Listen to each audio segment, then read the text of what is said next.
We start tonight with Pope Francis and how local Catholic churches are remembering him after he passed away early this morning. We're taking a live look right now at St. Peter's Square in the Vatican. The Vatican says the cause of death was a stroke that led to heart failure. Francis was 88 years old and the Catholic Church's first leader from Latin America. He'd recently spent 38 days in the hospital, the longest hospitalization of his 12-year papacy.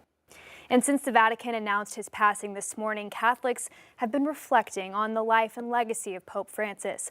From Fort Smith to Fayetteville, church leaders in our area say the moment is one of grief, but also spiritual unity. 5 News reporter Jose Carranza is live at St. Joseph Catholic Church with a look at how they're remembering Francis. Jose.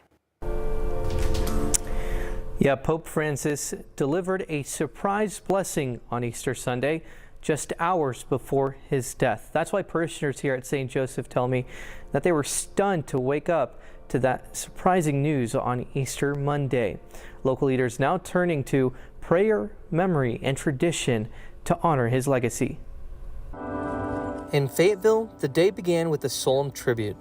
88 tolls to mark each year of Pope Francis's life. At 8 a.m., Father Tyler came and he told the bells 88 times. Despite the shock, St. Joseph moved quickly to prepare for a Vatican-led liturgy honoring the Pope. It's an official liturgy that comes from the Vatican. It's called the Office for the Dead. It's about 30-minute service of prayers. We'll do a hymnal for the saints.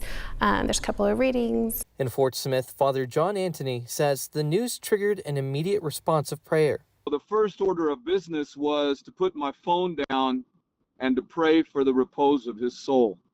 And what I usually do when I pray for someone who's passed is I say the three traditional prayers of the Our Father, the Hail Mary, and the Glory Be. Father Anthony says parishes around the world will adjust parts of the Mass that refer to the Pope, since his successor has not yet been chosen. When we get to that part in the Mass, we'll just leave that part blank.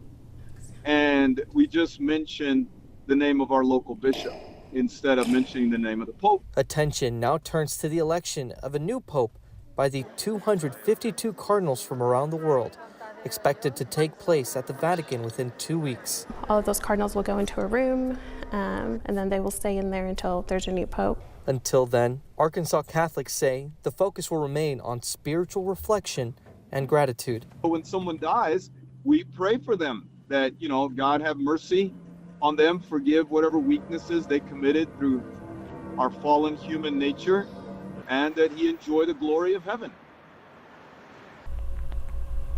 Tonight's prayer service begins here in about under an hour at 7 o'clock here at St. Joseph, and it's open to the entire community. Church leaders say the moment is not just about grief, it's a reminder of the resilient spirit of the Catholic Church. Live in Fayetteville, covering the news where you live, Jose Carranza, 5 News. Thanks, Jose. And as Jose mentioned, the Pope's final public appearance just was yesterday outside the Vatican. He made an Easter Day trip around St. Peter's Square in the Pope Mobile as people lined the streets. We're still waiting on more details about funeral plans, but he is expected to be buried in Rome's St. Mary Major Basilica.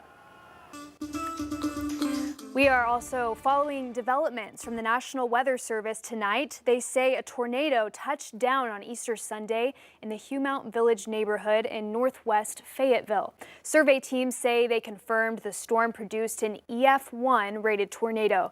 Here's some Sky 5 video showing some of the damage that storm left behind. The storm packed winds of over 100 miles per hour, ripping roofs on several homes in its path. Joshua Weisel is in the 5 News Weather Center, and he joins us right now with the latest on what the new report from the Weather Service is telling us. But it has been a quieter day today, Joshua. Yeah, it's been quieter, which is a good thing, especially for recovery efforts after that tornado. So the latest information was we have an EF1 that was confirmed on the west side of Fayetteville, as you saw on the map there just a second ago, with confirmed winds of 100 to 110 miles an hour. Now, we don't have an official track yet. That we'll get those details later on from the National Weather Service. They've been working so hard over the last several days. Thank you to them for all their hard work, getting those warnings out, and then, of course, assessing the damage. Here's a look at what we've got. Bentonville right now, 73 with a light wind. It's a fantastic evening for any sort of activities. And then as we make our way into the River Valley, it's close to 80. So it is a fantastic evening down there as well. It's going to be nice and warm with no winds that are going to complicate anything. So that's a look at what we've got there. If you have any sort of plans, get out there and enjoy this forecast this evening. It's a great one to do so, but we do have some rain chances on the horizon. I'll let you know full details on that here coming up.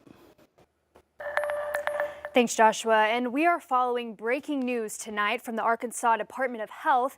They've confirmed another measles case in Arkansas. That brings the total number of cases in Arkansas this year to 3. No information has been made available about the third patient, but the first 2 cases were in central Arkansas earlier this month. The health department did confirm, though, that they do not believe there have been other public exposures since the first case was confirmed on April 10th. Well, lawmakers from both sides of the aisle tonight are reacting after the close of the latest legislative session. 5 News reporter Jacob Luthi spoke with party leaders, and he has more on their take on the work done for Arkansans at the Capitol. Jacob.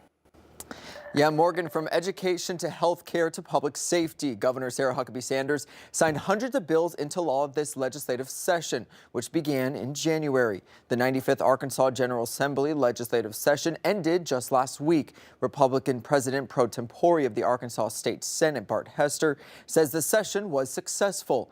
He says securing $75 million for a new prison, enhancing penalties for illegal immigrants who commit felonies, and universal free breakfast for public school students were some highlights.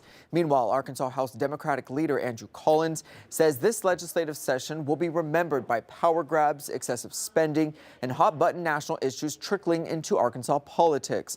Collins says additional money allocated to the education voucher system, spending on a new prison, and restrictions on the ballot initiative process are harmful to Arkansans. I find this session as promises kept to the people of Arkansas. They continue to elect a conservative majority in the House and the Senate, conservative governor, and promises delivered.